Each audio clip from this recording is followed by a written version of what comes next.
Unseen places. Built to outlive us, impossible structures become legends.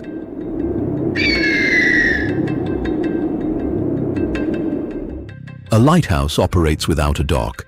An 80-person refuge sits above 3,000 meters. Across 30 structures, the real engineering test begins after construction ends. Once a structure reaches a cliff, glacier, canyon, or open sea, completion proves very little. Wind strains joints, ice shifts foundations, salt enters concrete.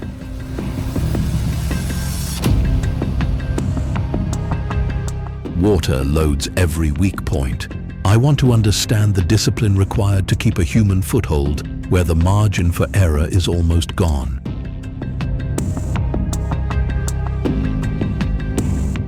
The achievement is not conquest. It is inspection, repair, restraint, and the nerve to admit what cannot be controlled. In this video, we explore how isolated shelters, sacred sites, crossings, and riverworks endure, and where nature still sets the terms.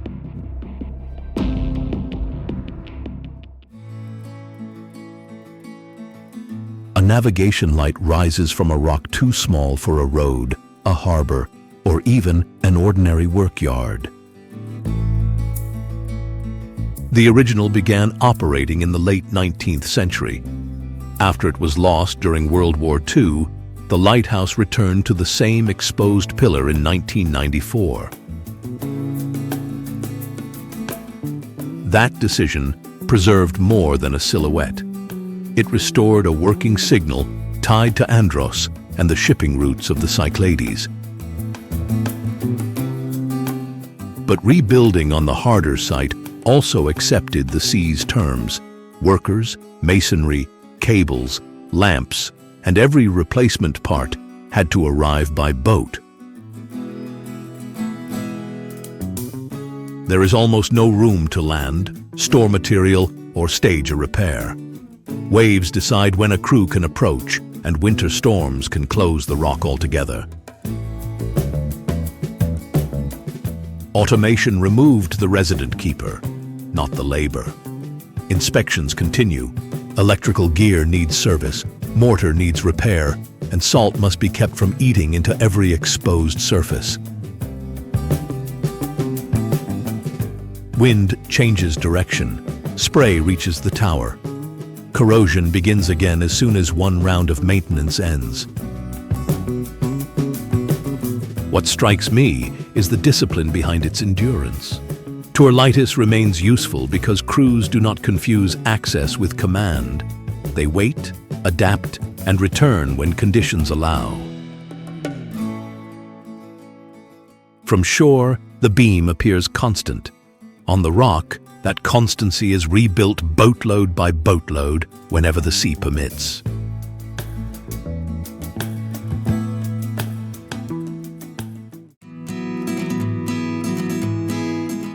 Around 80 people can shelter at Bertol, although its crest offers almost no ground to spare. At roughly 3,300 meters in the Pennine Alps, Cabane de Bertol rises through 4 compact levels instead of spreading across the rock. The final approach exposes the bargain.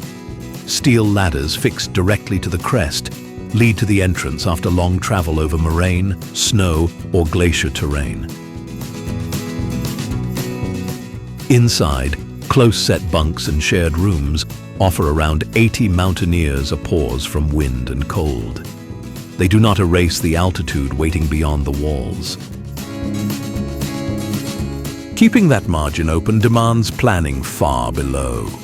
Food, fuel, parts, and other supplies arrive in controlled loads, often with helicopter support. Even water is conditional. Freezing weather limits collection. Snow may have to be melted, and waste and energy must be tightly managed. The mountain keeps pressing on the hardware. Freeze and thaw work at cladding, ladder anchors and joints, while wind can interrupt deliveries and snow can hide the route. I find the hut most impressive where it refuses to promise too much. Forecasts, glacier knowledge, equipment, acclimatization and disciplined timing still carry the journey. Bertel earns respect not by making the high Alps gentle, but by holding a narrow, maintained refuge inside conditions it cannot control.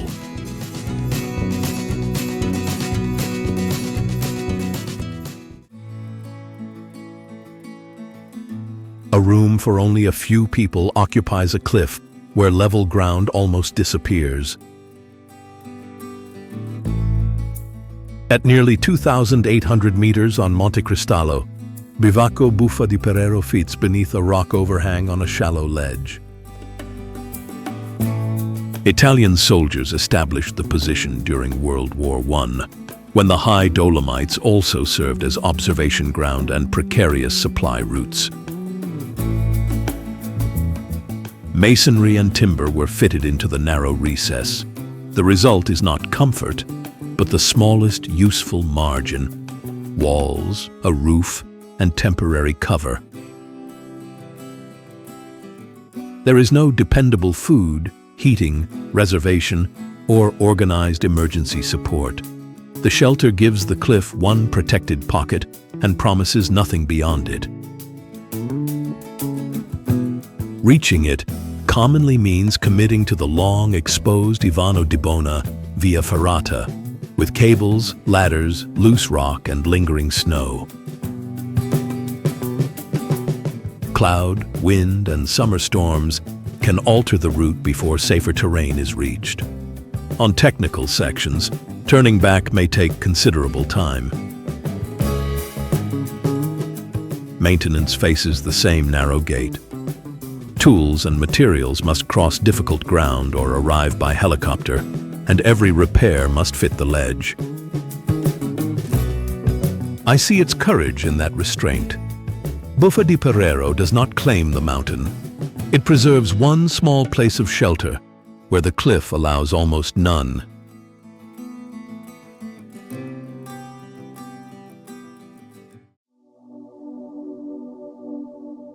A working inn is wedged beneath a limestone overhang, where a normal building should have no room to stand. It has served travelers since the 19th century, yet no road reaches its door, and the valley falls away beyond a narrow ledge.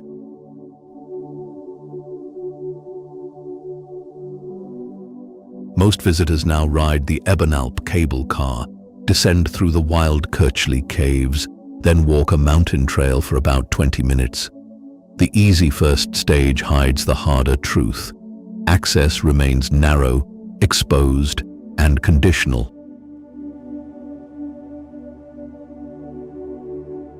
Every bottle, sack of food, fuel canister, repair part, and load of refuse must cross that constraint. With little storage and no delivery vehicle at the door, supply is not background work. It decides how many guests the ledge can support. The rock solves one problem and creates several more. It shields the roof, but limits daylight, drainage, expansion, and the space needed to inspect or repair the inn.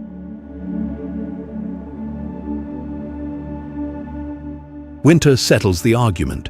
Snow, ice, falling stone, and unstable paths can close the area, so business contracts into the months when access and supply remain workable.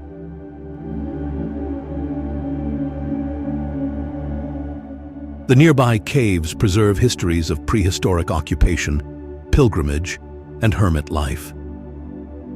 Aesir does not conquer this mountain. It endures by obeying the ledge.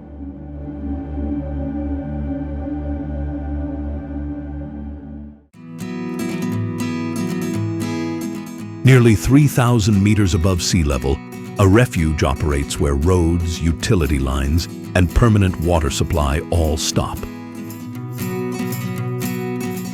Opened in 2009 above the Gorner Glacier, Monte Rosa Hut can cover around 90% of its energy needs under intended conditions.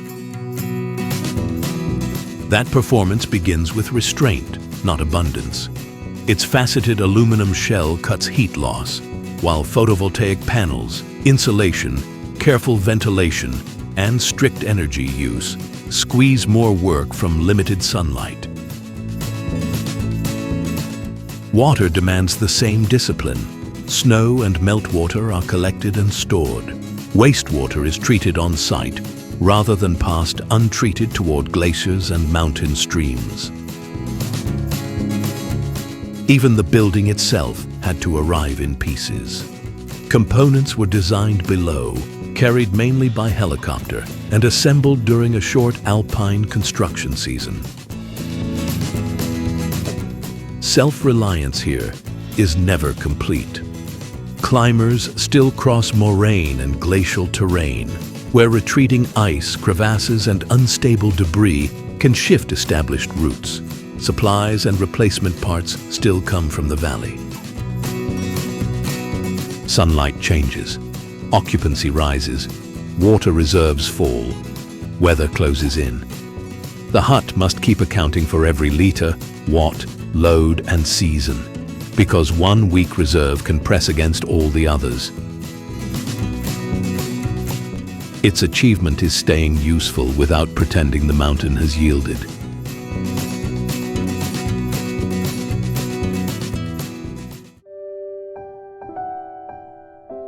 For generations, an ordinary trip from one village began with a cliff that offered almost no ordinary path.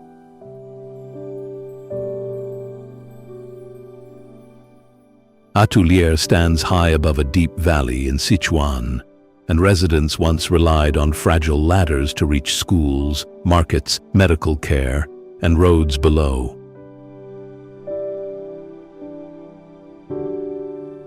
The ladder was not an attraction. It was the village's daily connection to the outside world. Children, families, goods, and urgent needs all had to pass over the same exposed rock.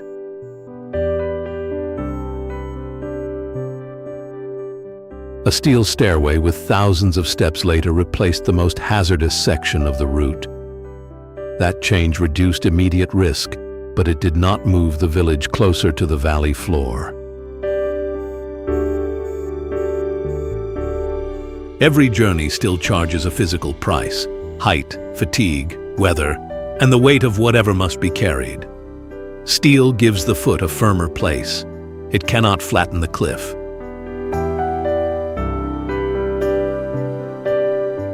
The engineering target was not the summit, a monument, or a claim over nature. It was safer movement between home and essential services.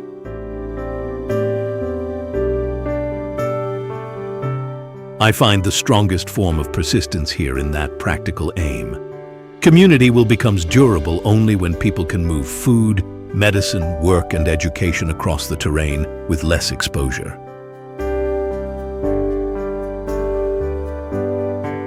Atulier's achievement is safer passage, not the false claim that the cliff has yielded.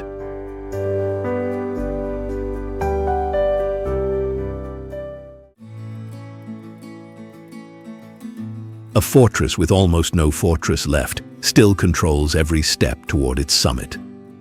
Kalavantin Durg is a narrow basalt pinnacle in Maharashtra's Western Ghats, rising beside Prabalgad and ending in exposed stairs cut directly into rock. The usual approach climbs from Thakurwadi toward Prabalmachi, then tightens into irregular steps with little passing room and few protective barriers. Where the angle steepens or the surface wears smooth, hands become part of the climb. At the top, level ground is scarce, and major fortifications are largely absent.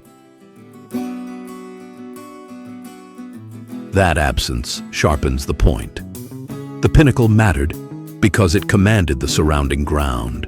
The route and position now carry more evidence than surviving walls.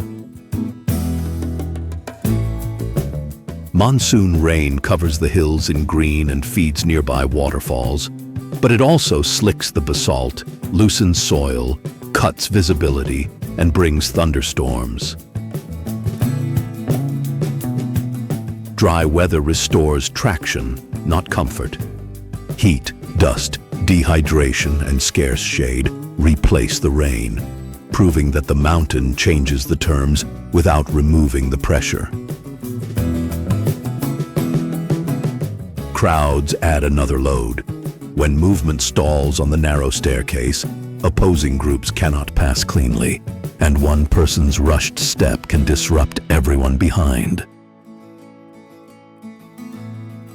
The summit is not always the successful ending. In rain, crowding, or poor visibility, turning back can be the most disciplined step.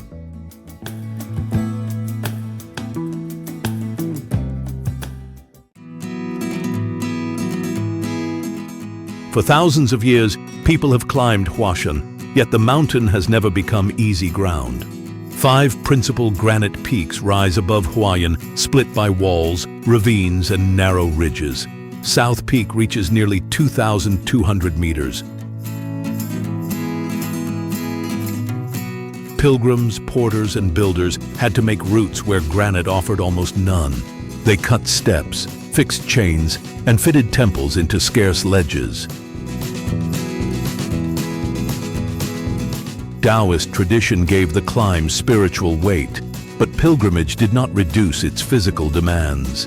Each generation inherited the route and the repairs needed to keep it open. Cable cars now shorten selected approaches. Railings, controlled entrances, maintained stairs, and revised routes hold movement together where open ridges leave little margin. The famous plank walk is only one managed section. Its fame can hide the larger task, keeping the summit routes supplied, drained, and stable. Rain slicks the polished granite. Winter ice covers steps and chains, wind strikes exposed ridges, and fatigue grows more serious wherever retreat is slow. Crowds compress movement at narrow points, while shrines above them still need supplies, roof repairs, drainage, and stabilization. Use at this height depends on repair, not victory. The limit is clearest underfoot. Generations of devotion have worn roots into the granite without turning exposure into ordinary ground.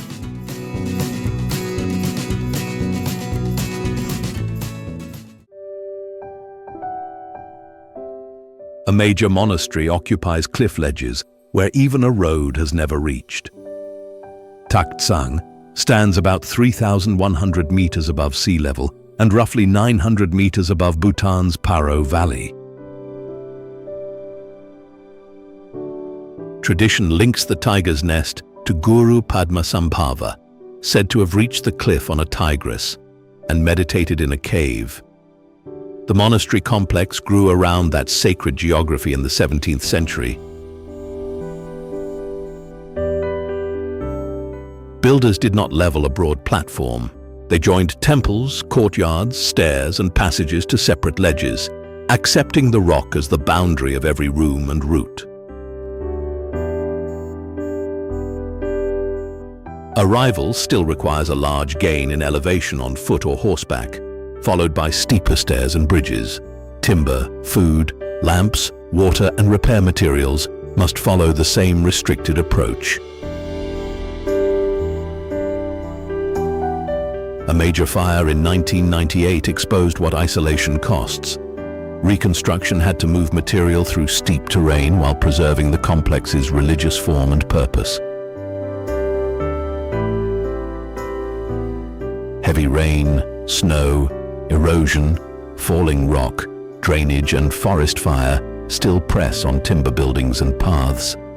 Visitor movement must also be controlled where sacred interiors and narrow passages share little space. Taktsang's persistence begins with accepting the difficult approach. Its endurance depends on carrying each repair uphill, not demanding that the mountain become convenient.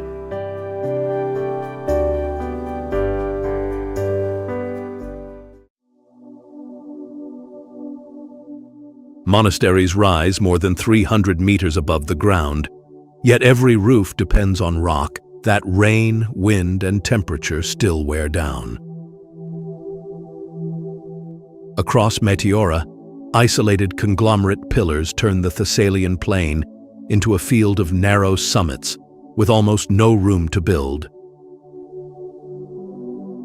Hermits first used caves and rock shelters. From the 14th century onward, organized communities hauled timber, food, visitors, and masonry upward in rope nets and baskets. Removable ladders made the final separation deliberate. Isolation supported contemplation, but it also offered protection during unstable periods. At its height, Meteora held around 24 monasteries. 6 remain active, now reached through carved stairs, paths, bridges, and roads, while hoists still lift supplies. Access became easier. Exposure did not. Wind reaches roofs from several directions, rain enters cracks, and each temperature swing works on both masonry and pillar. That makes conservation unusually unforgiving. Crews must protect frescoes, timber, drainage, terraces, walls, and the geology carrying all of them. Tourism brings income and attention, but it also pushes concentrated foot traffic through tight spaces that are still used for worship. 6 active monasteries remain, and every repaired roof makes the same quiet admission. The pillars beneath them are finite and still changing.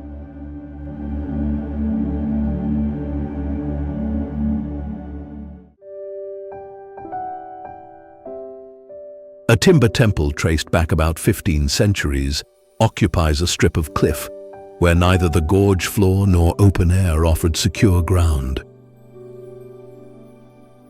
Its halls cling high above a narrow gorge in Zhangjiajie, held by horizontal beams fitted deep into sockets cut into the rock.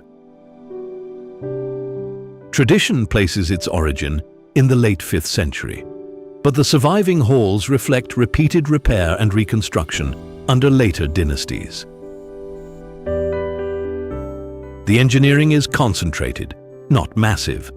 Crossbeams, cliff sockets, and selected vertical posts share the load. The visible posts alone do not hold the temple up. A rock overhang blocks some rain, snow, and direct sunlight. The high position also reduced exposure to floods moving through the gorge below.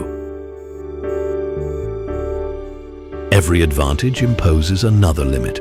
Narrow galleries and steep stairs connect compact halls, leaving little space for visitors, supplies, or repair crews to pass. Within that compressed frame, Buddhist, Taoist, and Confucian figures occupy one complex. The spiritual range is broad. The usable floor remains sharply confined. Timber decay, moisture, crowd loading, and rock stability all demand monitoring. Replacement work must strengthen the fabric without erasing the historic forms it preserves. Its restraint matters more than its defiance. Human hands found a foothold here, but never made the Huashan cliff less severe.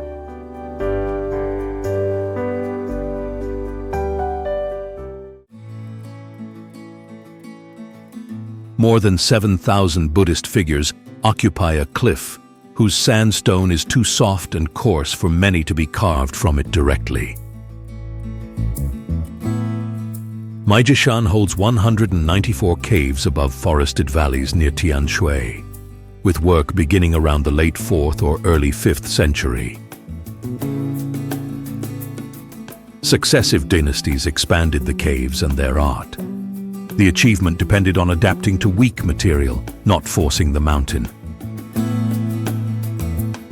Artisans often modeled figures in clay around wooden or other internal supports, rather than cutting every form from the sandstone. Beauty here was built as a layered structure. That solution also multiplied the burden of care. Soft rock, clay figures, painted surfaces, and hidden supports must endure together. Narrow galleries, stairs, and platforms fix movement to the cliff face. Worshippers and conservators can reach the caves only through access structures that must not strain the stone. Earthquakes, landslides, and rockfalls have damaged or isolated sections over centuries. Rain penetration, wind-blown moisture, freezing and thawing, and unstable rock continue that pressure. Conservation therefore joins drainage, reinforcement, environmental monitoring, surface treatment, and limits on access. Repair crews must protect the chambers without allowing their own roots to add new stress. Patient repair, not conquest, keeps Mount Huashan's fragile art attached to soft stone.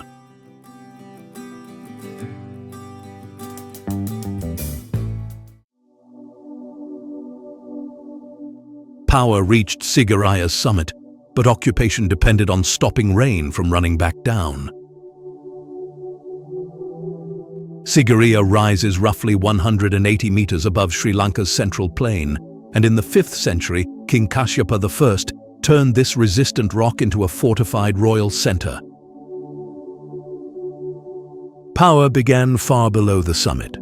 Formal water gardens, reservoirs, channels, and fountains managed monsoon rain, turning water control into daily support and proof of royal command. The route tightened through boulder gardens and compressed passages, then past fresco galleries and the polished mirror wall. Movement was not merely difficult, it was measured, delayed, and controlled. At the monumental brick lion, only the surviving paws remain. Beyond them, the final ascent carried people and supplies toward palace foundations, platforms, pools, and cisterns. Those summit tanks exposed the bargain behind the spectacle. Height offered defense and authority, but the rock provided little easy ground, and every dry period tested the stored water above. I find the modern burden just as revealing. Conservation crews must manage erosion, masonry, paintings, wildlife, drainage, and heavy foot traffic along routes that leave no spare space. Sigiriya lifted royal power high, but never freed it from water, stone, and the costly road upward.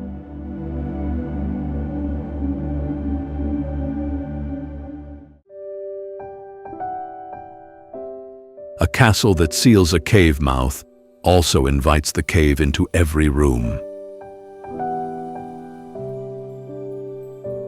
Prajama fills an opening beneath a limestone cliff, more than 120 meters high, with 3 sides held by rock and only one face exposed. The position offered a hard defensive advantage. Stone enclosed the rear and flanks, while the outward approach could be watched and restricted. But shelter came with permanent conditions: cold rock, persistent moisture, darkness, and natural drainage. Walls, stairs, rooms, and stores had to bend around an irregular cave entrance rather than obey a clean plan. Behind the rooms, passages join a karst network extending for more than 14 kilometers. That hidden depth allowed movement, storage, and access beyond the visible facade. A well-known blockade account says the knight Erasmus of Lueg used an upper passage to bring in supplies. History and legend remain mixed in that story. The larger truth needs no legend.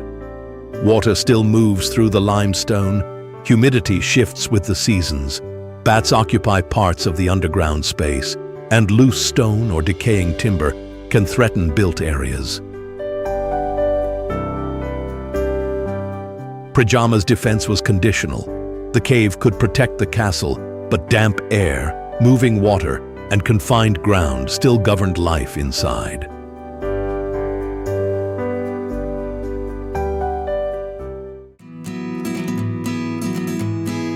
"14 gates defend one road, but that same road had to carry every necessity uphill." Berg Hohosterwitz stands on a limestone outcrop about 160 meters above Carinthia's plain, where the only practical route becomes a long defensive machine. Although the site was known in the early Middle Ages, its defining defenses took shape mainly in the 16th century, amid regional pressure and concern over Ottoman incursions. The gates were not repeated doors. Reinforced leaves, drawbridges, portcullises, protected positions, tight bends and sudden changes of direction slowed entry and divided large groups into smaller ones. The fortress did not wait behind a single wall. It used the climb itself. After this mature arrangement was built, no successful direct breach is recorded. That achievement can hide the daily cost. Food, water, fuel, equipment, animals, and building stone still had to rise along the same steep grades, while waste and damaged material came down. Exposure never stopped collecting its price. Crews must maintain masonry, roofs, drainage, gate mechanisms, and the road, because one failed section can weaken the entire chain to the summit.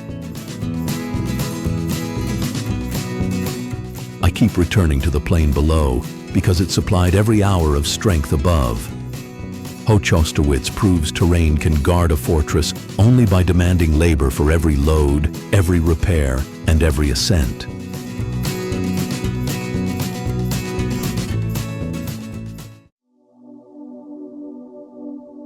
A church hangs over a river because the gorge offered no safe ground beside it.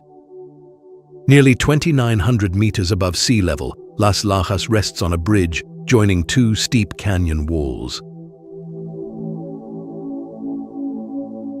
That bridge is not scenery. It carries the sanctuary, the approach, and the gathering space above the Guaitara River. Built mainly from 1916 to 1949, the present sanctuary replaced smaller chapels rooted in an 18th century devotion involving Maria Mueces and her daughter Rosa. Building here meant lowering stone, cement, steel, timber, and ornament from the plateau into a narrow, wet worksite. Every load met stairs, steep slopes, spray, and little room to turn. Pointed arches match the canyon's vertical scale, but drainage matters just as much. Rain, mist, waterfalls, and river spray keep working at masonry, joints, and stairs. Pilgrims descend from the plateau, then climb back out. Terrain becomes part of the devotion, while maintenance crews face the same steep access long after construction ended. Near Ecuador, the sanctuary draws worshippers from both countries. A border divides the plateau. The bridge gathers a regional faith above the river. I respect the restraint inside this achievement. Faith did not deny the gorge. Builders crossed it with one span, while water and rock set the limits.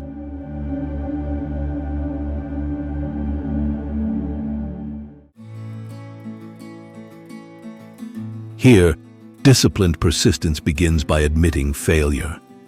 The old workers' path in the Gaetani's Gorge, roughly 1 meter wide and 100 meters above the Guadalhorce, had already lost whole sections.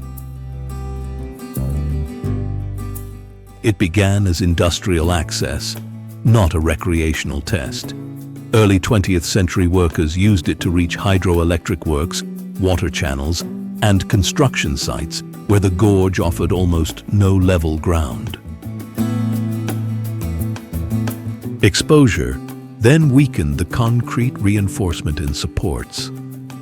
Sections fell away, gaps opened, and severe accidents forced authorities to treat deterioration as a public limit, not an adventure. The answer was reconstruction.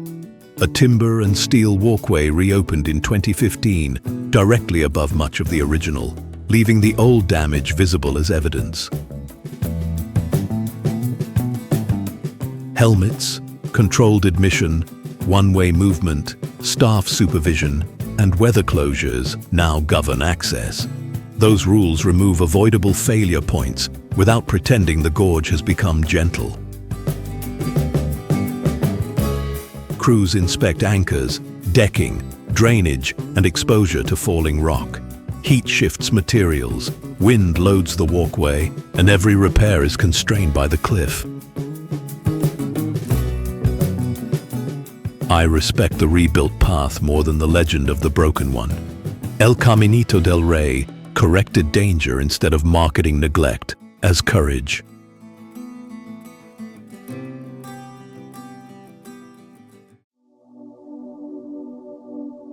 "14 steel steps descend beyond a mountain cliff and end on a floor of glass. Around 2,700 meters above sea level, the platform exposes a drop approaching 400 meters.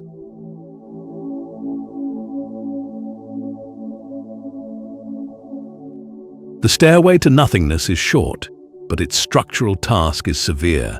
It must carry people, wind, snow, and ice without columns reaching the slope below.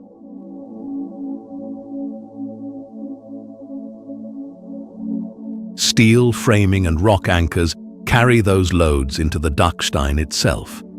The apparent emptiness is possible only because every force has a defined path back into solid mountain.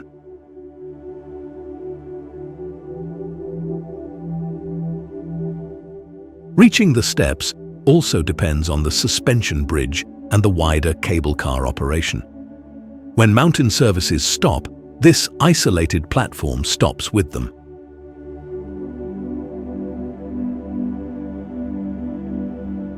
Fog can erase the view. Wind can make exposed movement unsafe, while ice changes the grip of steel, handrails, glass, and boots.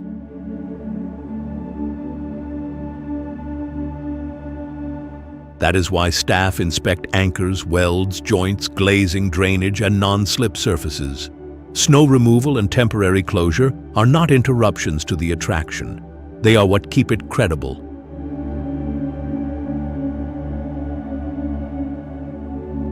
It creates no passage across the range, only a controlled stopping point.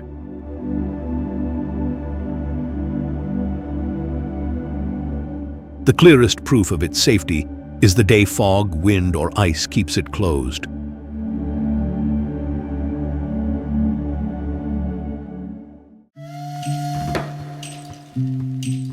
A glass floor hangs beyond a Croatian limestone cliff, with no column beneath its outer edge.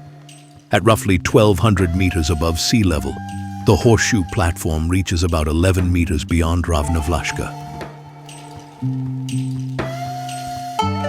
Steel beams and reinforced concrete carry every footstep back into the mountain.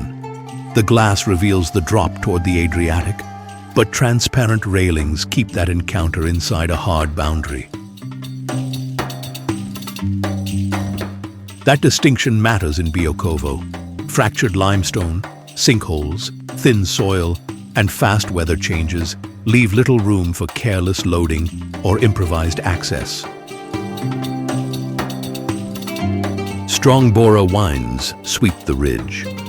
Summer heat, winter ice, ultraviolet light, and repeated temperature swings work on joints, coatings, sealants, and glass long after construction crews leave.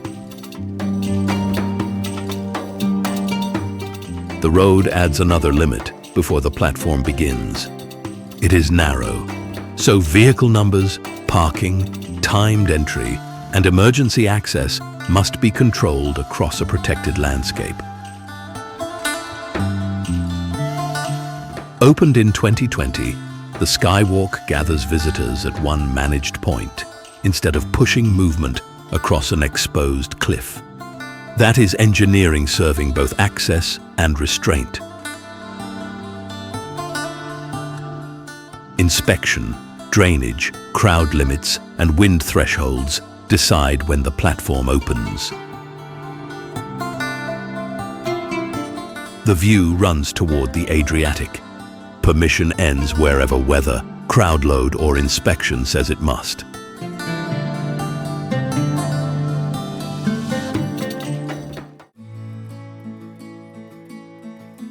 Macau Tower offers a walk with no guardrail, but strict rules make the open edge usable. About 230 meters above the city, each participant is secured to a continuous overhead safety track. The walkway circles the outside of an observation level on a tower rising about 340 meters. There is no glass wall and no standard edge railing. The missing barrier does not remove restraint. Full-body harnesses connect to trolleys that move along the track, so no exposed point requires unclipping. Guides inspect those connections, control spacing, and supervise every lean or seated pose near the edge. Courage here never outranks procedure. Wind, humidity, heat, rain, and moving cloud reach the body without a barrier. The same conditions can stop a session when gusts, lightning, wet surfaces, or poor visibility cross operating limits. Safety rests on repetition. Cables, trolleys, harnesses, attachment points, walking surfaces, and communications all need inspection. No single rope or instruction carries the entire burden. Staff must also prepare for someone who freezes, panics, or cannot finish the circuit alone. Training and rescue planning turn that uncertainty into a controlled response. At Macau Tower, courage counts only under strict safety discipline.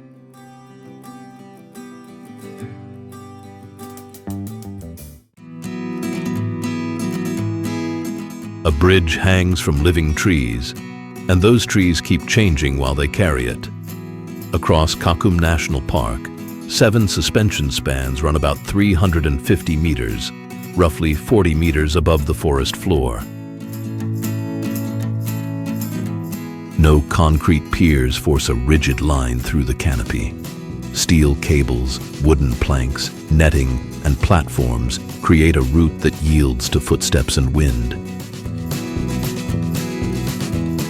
That movement is not a flaw. Building lightly avoids the broad clearings that would replace the forest being revealed. From ground level, the upper forest remains difficult to read.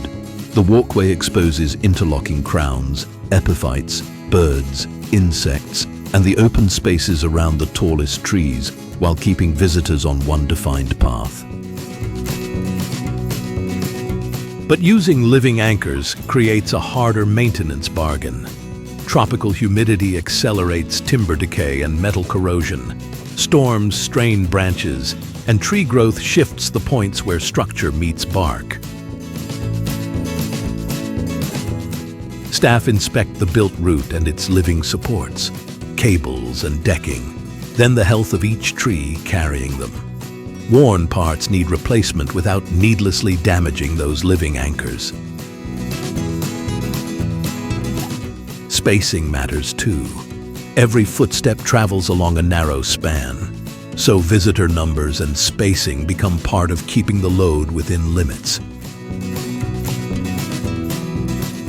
Kakum matters because the forest remains the foundation, not land cleared for concrete.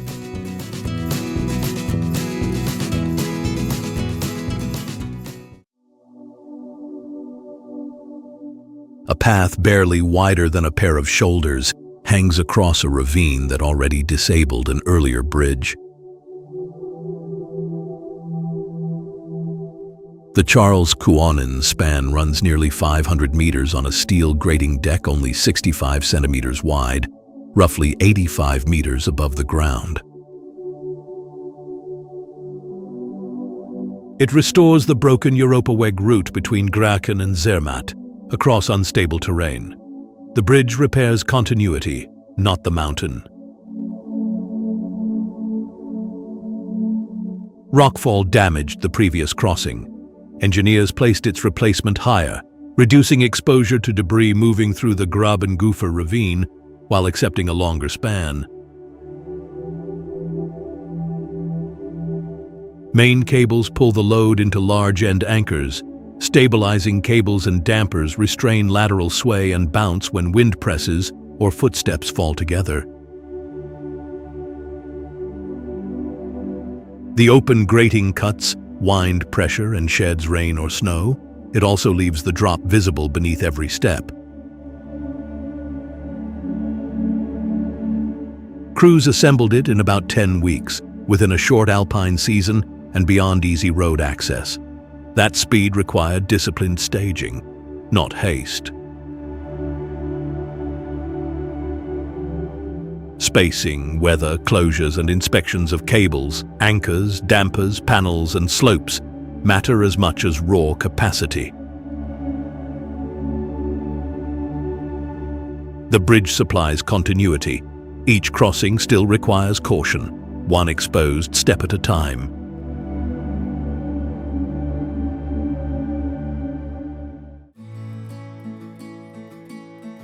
A mountain route crosses an entire valley on a deck narrow enough to keep the void physically present. Sky Bridge 721 stretches 721 meters between high points at Dolny Morava, reaching about 95 meters above the ground. It joins existing high terrain, avoiding the heavier excavation a conventional road would demand. That choice leaves the valley largely open, but concentrates the load in cables and end anchors. Across 721 meters, cross-bracing and stabilizing lines keep wind and synchronized footsteps from building unchecked motion. Length changes the operating problem. A crossing takes several minutes, so crowd flow matters. The route runs one way, staff regulate entry, and the return follows land. Mesh sides define a protected corridor without sealing out the mountain air. The deck creates access while keeping height and motion physically present. Fog can erase the far end before the near anchorage disappears. Wind, ice, thunderstorms, and heavy snow can close the bridge. Operating schedules cannot overrule mountain weather. Across such a long span, small changes carry weight. Cable tension, anchors, vibration monitoring, and repeated inspections decide whether the connection remains controlled. The far anchorage may vanish in fog. The operating limit cannot. Wind and altitude still decide when the crossing is available.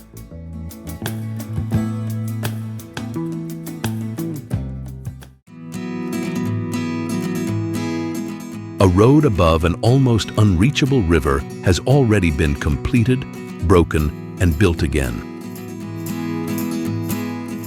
The Zhangjiajie Glass Bridge, runs about 365 meters across 5 concrete arches, with its roadway roughly 170 meters above the Tara.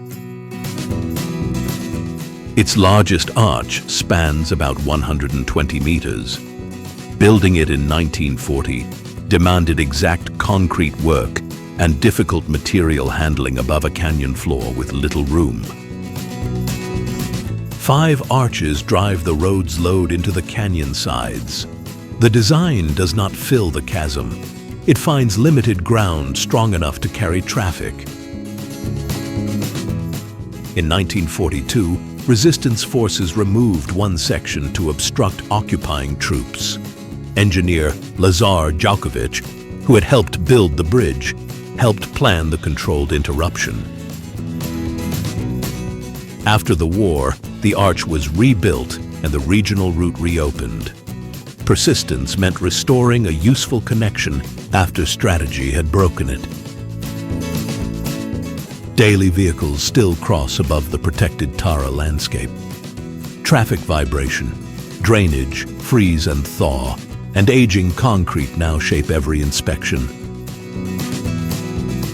Access below the deck remains difficult, so maintenance carries the same canyon constraint as construction.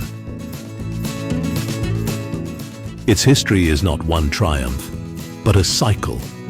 Connection, deliberate rupture, reconstruction, and maintenance continuing above the Tara.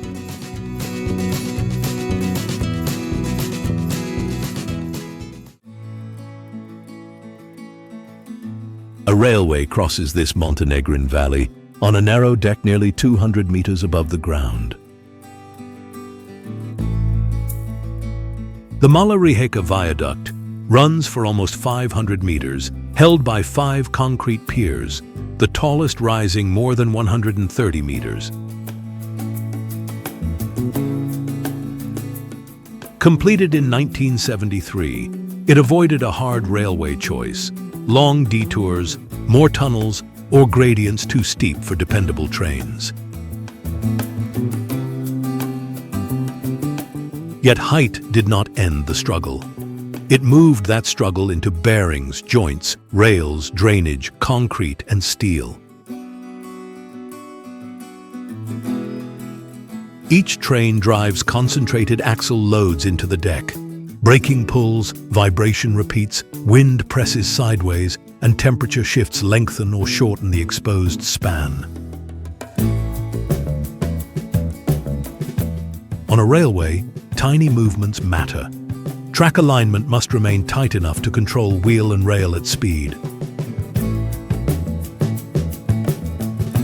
That burden falls on crews working around active traffic with little access from below. They measure movement, clear drainage, inspect surfaces, and fit repairs into closures or speed restrictions. I find the hidden labor more revealing than the height. Routine discipline keeps correcting what load, weather, and time try to loosen. Each uneventful train is the visible result of an invisible routine. Measurements, drainage, alignment, and repairs repeated above the valley.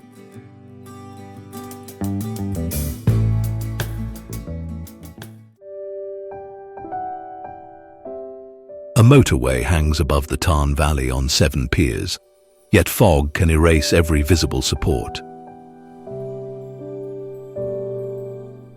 The Millau Viaduct runs for about 2.5 kilometers, and its highest point reaches 343 meters above the Eiffel Tower.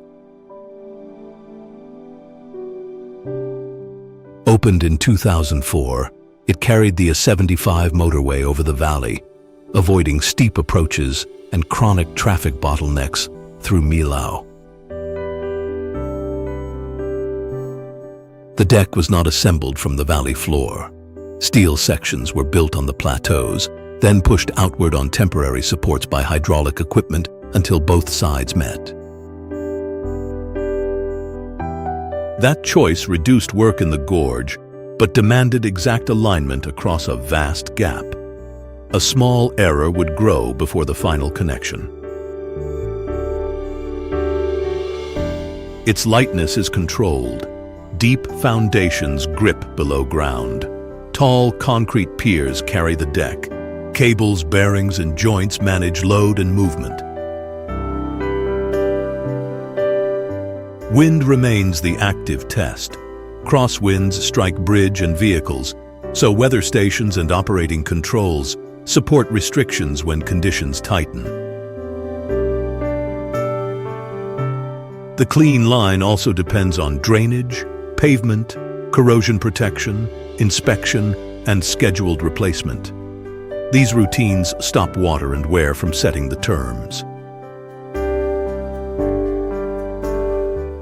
What holds my attention is the price of that apparent ease. Millau earns its place in the fog through buried foundations and disciplined respect for wind.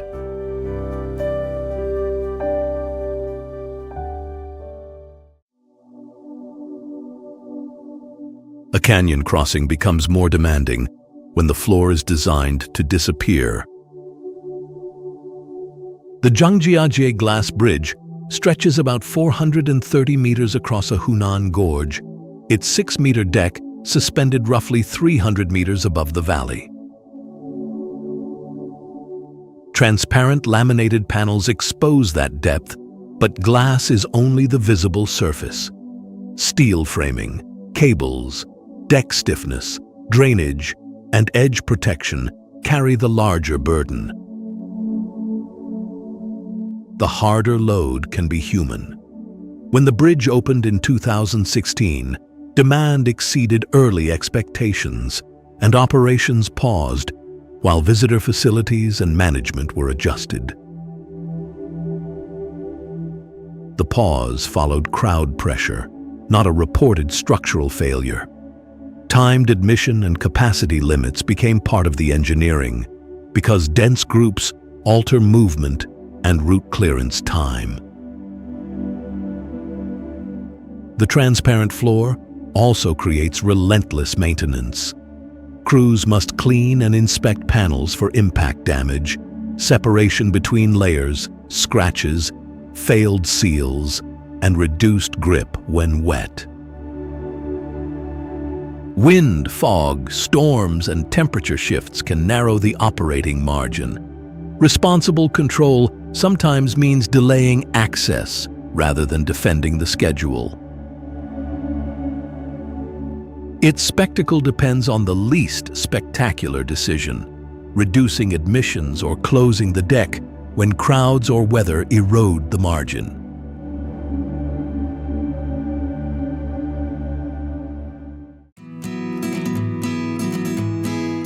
The scale now widens from a single exposed span to more than 6 kilometers of open water. Xinghai Bay Bridge shortens journeys between Dalian's coastal districts, while dozens of marine piers hold its approaches and suspended span above the bay.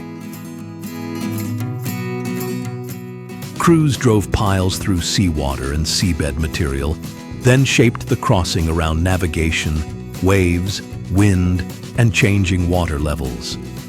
This was not firm land extended outward. It was a foothold assembled inside moving water. Once traffic arrived, the pressure changed form. Salt spray laid chlorides across steel and concrete, moisture entered cracks, and repeated loads worked against joints and bearings. The splash zone around each pier is severe. Wet and dry cycles feed corrosion where access is difficult, and repairs must compete with weather. Protection comes in layers: resistant concrete, sealed details, coatings, drainage, and materials chosen to slow seawater penetration. None makes the sea harmless. Crews inspect cables, coatings, piers, bearings, joints, drainage, and concrete while traffic continues overhead. One failed seal can give saltwater a path inward. Its scale matters less than the discipline required to keep it useful for decades. Xinghai Bay earns shorter journeys every day, but demands vigilance in return. The sea link is never finished. Protection becomes permanent work.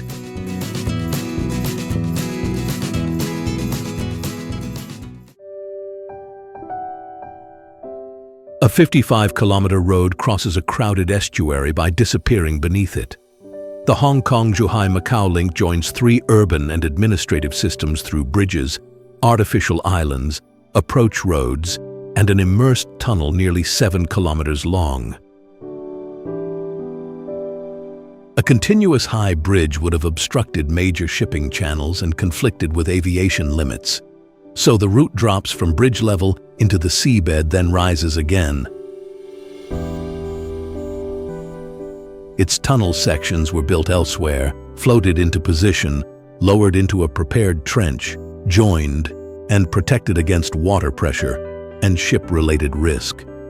Currents, visibility, typhoons, and marine traffic could narrow or stop each construction window. Opening in 2018 did not end the pressure. Salt drives corrosion, soft ground can settle, and tunnel joints and waterproofing demand constant measurement. Ventilation, road control, navigation protection, island works, and emergency response must operate as one route across different jurisdictions. Each interface must hold for the whole crossing to function. The estuary is also a living marine habitat. Water quality, disturbance, and species protection remain part of the scrutiny, not decoration around the engineering. At this scale, disciplined persistence becomes institutional. 3 jurisdictions must keep bridges, islands, tunnel, emergency systems, and environmental safeguards working as one.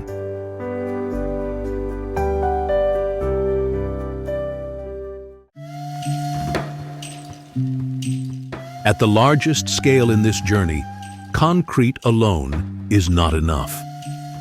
Baihetan Dam's curved wall rises nearly 300 meters by pushing the Jincha River's pressure sideways into carefully assessed canyon rock.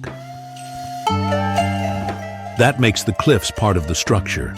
Excavation, fault treatment, grouting, and constant measurement matter as much as the concrete arch. The power station holds 16 generating units, each rated at 1 gigawatt, inside vast underground halls on both sides of the river. Controlled intakes drive water through high-pressure passages before returning it downstream. Even the concrete had to be disciplined. Massive pores generate heat while curing, so cooling pipes, careful sequencing, and temperature control were used to limit cracking. Then comes the river's excess. Spillways must release extreme flood flows without letting erosion weaken the dam's base or the canyon around it.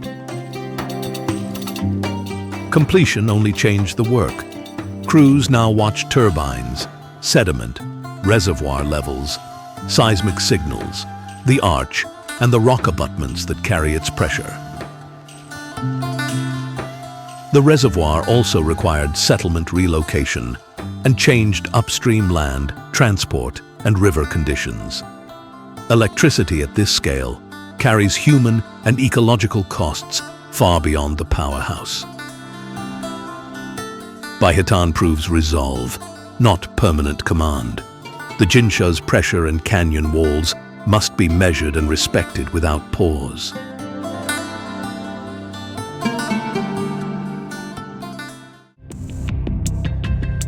The plain lesson for me is that persistence earns respect only when it accepts limits. Rock can carry a refuge until frost opens a seam. Steel can cross a gorge while wind tests every cable. Concrete can restrain a river, yet pressure never grants permanent victory.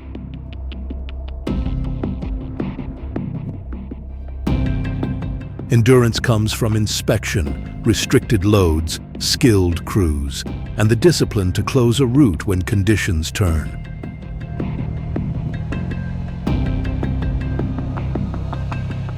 That standard reaches far beyond remote landmarks.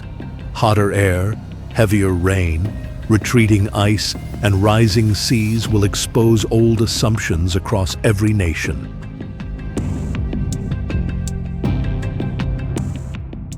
The next age of building cannot measure power by height, length, or volume alone. Its real measure is whether ambition stays useful without denying the ground, water, and weather that carry it.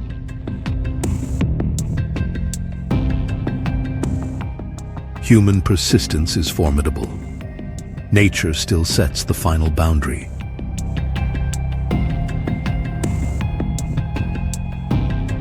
If this balance between bold construction and natural limits deserves closer attention, continue with the next documentary, where engineering endures not through conquest, but through disciplined restraint.